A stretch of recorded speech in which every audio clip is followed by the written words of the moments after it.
बिस्मिल्लाहिर्रहमानिर्रहीम। अस्सलाम वालेकुम दोस्तों, आप देख रहे हैं हमारा यूट्यूब चैनल पाक MCM।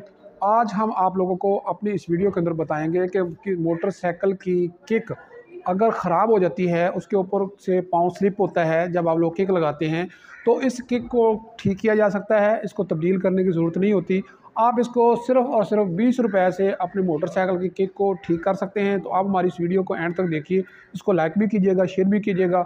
हम आपको बताएंगे कि आप लोग मोटरसाइकिल की किक को 20 रुपए से कैसे ठीक कर सकते हैं और तब्दील करने की ज़रूरत नहीं है।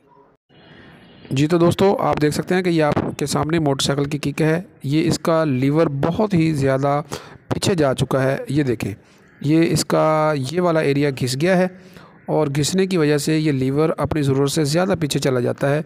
इसके टेढ़ा होने की वजह से जब हम लोग इसके ऊपर पाँव रखेंगे तो वो स्लिप होगा। हालांकि इसको इस जगह पे होना चाहिए, यहाँ पर ये आएगा तो ये सही काम करेगा। अब यहाँ पे आप देखते हैं तो ये यहाँ पे आप देख सकते हैं कि ये इसके ऊपर से पाँव स्लिप हो रहा है।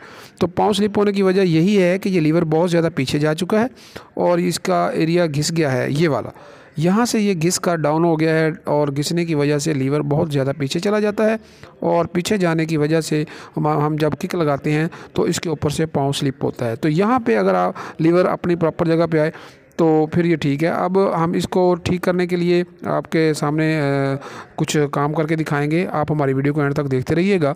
ये इसका किक का बोल्ट खोलें। किक को बोल्ट को खोलकर आप लोग किक को इंजन से अलहदा कर लें।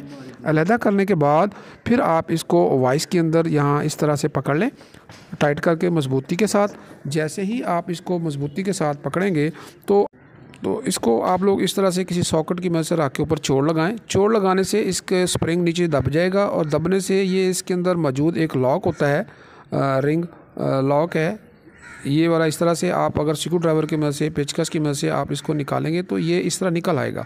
ये देखें, ये लॉक इसका निकल चुका है और इस लॉक के ऊपर एक वार्शल है, लॉक वार्शल है। इस लॉक वार्शल को आप लोग अलहदा करें। इसको वैसे रिटर्नर बोलते हैं। ये रिटर्निंग स्प्रिंग है ये वाला, और ये इसके ऊपर जो लीवर है ये इसको हमने अलहदा कर लिया है। ये इसका ये वाला हिस्सा घिस चुका है। ये देखें इसको आप लोग कि ये घिस गया है और घिसने की वजह से ये बहुत ज़्यादा पीछे चला जाता है और ये किक का ये वाला हिस्सा भी घिस के सारा ख़राब हो चुका है, ये डाउन हो चुका है। तो हम इन दोनों को प्रॉपर तरीके से ठीक करेंगे। ये देखें कि इसको ठीक करेंगे, वो कैसे करेंगे वो देखते रहिए हमारी वीडियो को। ये देखें, यहाँ पे अगर आप स्क्रू ड्राइवर रख के देखें तो ये बीच में जो गैप आ रहा है, ये वाला एरिया घिस कर गैप बन चुका है और इस गैप को पूरा करने के लिए हम लोग कुछ प्रोसेस करेंगे। तो आप इसको देखते रहिए। ये देखें, ये वाला इसका हिस्सा किक क्या, ये इतना हिस्सा डाउन हो चुका है। ये देखें ज़रा, ये यहाँ पे मेरी उंगली आ रही है।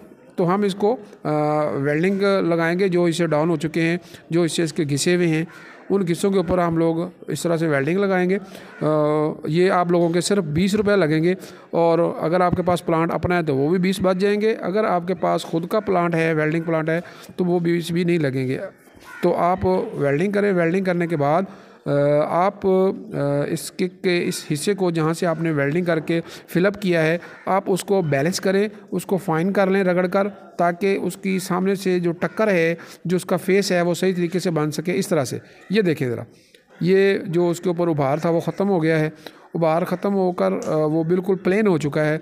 बिल्कुल एक वाज़ेह तौर पे उसका सामने जो है वो टक्कर बन चुकी है। अगर इसके ऊपर दोबारा लीवर आएगा तो ऊपर से स्लिप नहीं करेगा, वो लीवर को नीचे नहीं जाने देगा। ये देखें, ये देख रहे हैं जी आप लोग इसको। और इसका फिर जो लीवर है, इस एरिया को भी हमने वेल्डिंग किया था, वो भी ऊपर से खुरदरा है।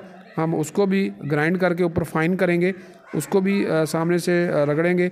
रगड़ने के बाद ये देखें कि किक के ऊपर जब हम लोग लगाएंगे, इसको वक्फे वक्फे से रगड़ते भी रहें और किक के ऊपर लगाकर उसको चेक भी करते रहें कि क्या आया, ये अपनी जगह पे सही आ रहा है। अगर उसको मज़ीद रगड़ने की ज़रूरत हो तो उसको दोबारा रगड़ते भी रहें और ग्राइंड करते रहें। ये देखें, जब आप लोग समझे कि ये फाइनल हो चुका है तो फिर आप इसको फाइल की मदद से, यानी रेती की मदद से भी रगड़ें। रगड़ कर उसके जो कॉर्नर थोड़े बहुत रह गए हैं उनको बराबर करके उसकी सामने से टक्कर सही बेहतर तरीके से बना लें, उसकी सामने फेस अच्छा बना लें, ताकि ये दोनों जब आपस में मिलकर काम करें तो इनके ऊपर से लीवर टेढ़ा ना हो, वो स्लिप ना करे।